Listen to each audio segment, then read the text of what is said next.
This is going to be a simple video with a simple concept. I stole the idea from a comment on a video from Mitten Squad, and although I don't remember the video, comment, or commenter, I knew that this was too dumb for Mitten Squad to do, so I decided to do it myself.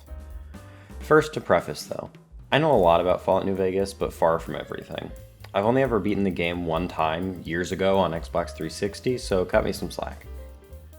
Also, this was streamed live on twitch.tv/oxynity, so check me out there for more fun runs and lots of Valorant. Okay, I'll be playing Fallout New Vegas, but I'm only allowed to use purchased items. The rules are, 1. I can only use, equip, pick up, or consume items that were purchased by me from a vendor, with the exception of keys and quest items. And 2. I can acquire currency by any means, including world spawn, stealing, and looting. This includes pre-war money, Legion currency, NCR money, and caps. Originally my goal with this run was to complete the game, but it got so tedious so fast that I changed my goal. My new goal is to earn 1,000 chips at any New Vegas casino. With that groundwork laid, let's get started. I started by creating a character, by which I meticulously clicked randomize 5 times. After escaping Doc Mitchell's house, I immediately fled to Chet, where I was hoping I'd be able to pick up a gun and some ammo. It was now that I realized how difficult this would be. I had to drop all the gear I spawned with, and I only had 18 caps to my name. After trying 3 times to steal Chet's money, I resorted to shooting him in the head. Fortunately, this didn't work because I wouldn't realize until later that I immediately broke the rules by using that 9mm, but this universe didn't persist, so it's okay. After that failure and realizing I couldn't complete the quest from Sunny Smiles because of the weapons she provided, I took the next logical step and went grave robbing. Until I immediately realized I can't rob graves without a shovel. I'm pretty sure there's a shovel nearby Goodspring Cemetery, but after no looking I gave up. I headed southeast from the graveyard toward this abandoned shack where I found a whole 0 caps before moving further east towards some powder gangers. The first caps I found were here in Gene's skydiving in this locked locker, which I then took and headed immediately south to Prim. After scaring some geckos away with just how poor I was, I entered Prim proper and stole from the sheriff. He didn't seem to mind. I introduced myself to the locals, and they were so fond of me that one chased me in and out of every nearby house. It was here that I got my first infinite loading screen crash. First of many. After relaunching the game, I left Prim and fast traveled back to Good Springs, where I tried to rob the doc 6 more times before conceding and giving them all my money instead. One more futile attempt to rob Good Springs later, and I had my eyes set on New Vegas. After many deaths and extreme frustrations with invisible walls, I finally made it to a place where I could die some more. After that, however, deciding that Casdors were easier to bypass than Scorpions, and Skyriming my way on the cliff, I finally made it past the very first obstacle on the way to Vegas. Subsequently, this was also the first time I've ever found Bonnie Springs, and they were not happy to be found. Fortunately, I could run away pretty fast. Unfortunately, it was straight into fire geckos. Seriously, who decided to put so many fire geckos here? Every single peak had more fire geckos. I banged my head on the wall for almost 20 minutes trying to pass them, before realizing the fork in the road I disregarded earlier led safe passage straight through to where I wanted to be. On the way over this hill, I got the message that I discovered Vault 19, a vault I've never seen before. Being who I am though, I only got distracted briefly and explored the entire vault before continuing. Despite it being an unintended detour, however, it was easily the most caps I found in this run. I learned that every single dresser in the blue and red sectors contained about 30 caps. I made my way out of the vault with a total of 401 caps to the 50 I entered with. With my newfound wealth, I went back to taunt Good Springs. Chet was asleep when I arrived, so I waited 7 hours before running in to wake him up anyway. I only had a limited source of money, so I had to decide carefully what I should buy. I went with a laser pistol, 41 energy cells, and some leather armor, for a total of 399 caps. In hindsight, I purchased a gun that uses relatively expensive ammo of a type that isn't super common. I have no idea what I was thinking. Probably Laser Go Pew. After this, I went back to Prim to show my bullies how far I'd come. I got super confident after I one-shot the first enemy, so I completely intentionally sprinted around the corner to catch the next convict by surprise. Because of this strategy, I managed to conserve my ammo after the one-shot and use only 11 bullets on this enemy.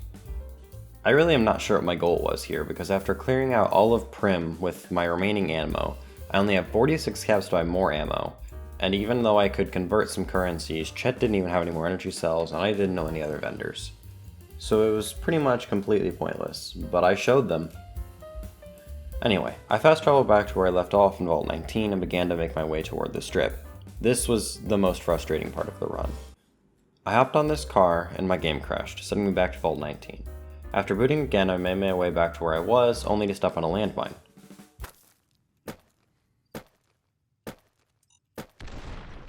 Fortunately, I respawned at my last save, which was pretty nearby, right before the game crashed again. Finally, I booted it again, made it past the field, past the mines, and made it up to the NCR Fiend fight. I entered Camp McCarran and my game crashed. Fortunately, this time there was a crash save, so I didn't lose much, otherwise I may have just given up right there. Anyway, this was my first time using the monorail, so I wasn't really sure where to go. I also knew that I wouldn't be able to afford an NCR uniform, so I would just have to sprint past the guards. I won't use the monorail. Had enough? Okay, bye. I was genuinely surprised how well this worked. No one on the other side of the monorail even seemed to care that I was there in the slightest, and I was finally on the strip. And then an infinite loading screen crash. Back in the game again, I headed past Victor straight to the tops. I realized I didn't want to be in the tops yet for lore reasons, so I turned back around and found myself in the Ultra Lux. Then my game crashed. Not sure why I can't hear him, but okay. I think that means my game's about to...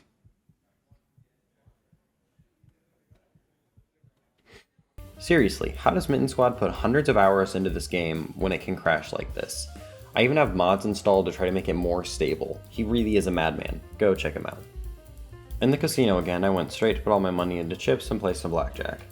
Going into this, I thought I understood how blackjack works, but apparently I don't. I immediately went 200 chips into debt and had no money left. That's when I decided to get more money I would go around the entire casino pickpocketing and stealing as much money as I could. Bathhouse. Oh, they eat people here, don't they? After making up 87 chips, I finally also lost all 87 of those. More pickpocketing and confusingly losing 91 chips later. Oh gosh. What? Wait, why did that go away? I went to a different casino. This time in the Gamora was different. I only lost 41 chips here before moving on. On a side note, when I left the casino, I got this really funny Pip-Boy glitch. It was kind of just hovering in front of me, and nothing, not even save loading, seemed to fix it. I was so tired of losing and just kind of wanted the run to be over, so I cheated and went to the Silver Rush. Using ye olde out of sight, out of mind, I inconspicuously dragged a flamer and a plasma rifle to the bathroom before stealing them to sell them back for much less than they are worth. After all of this, I made my way to my final destination, the Atomic Wrangler. I was not leaving here until I had earned at least 1,000 chips, even if it meant scumming the entire way there. In less than 10 minutes I had done it. I made 1,000 chips in my only used purchased items run, and then lost all of that in 30 seconds, and I made 2,500 in 10 more minutes. Yeah, it was a bit of a roller coaster, but I actually completed after the 1,000. The extra 1,500 was just for me. And that was that. After 2 hours and 20 minutes, I had made my way from broke to also broke but with a bad gambling habit. I would not recommend this run. It wasn't bad or not fun per se, it was just super tedious and may as well have been no weapons. That probably would have been more fun anyway. I would have liked to have done this run to the completion of the game, but that would have just taken so long and wouldn't have been that fun. With that said, thanks for watching. I plan to do more runs like this, although with the crashes I'll probably avoid New Vegas for a while. If there's any run you want to see, or any game for that matter, let me know in the comments.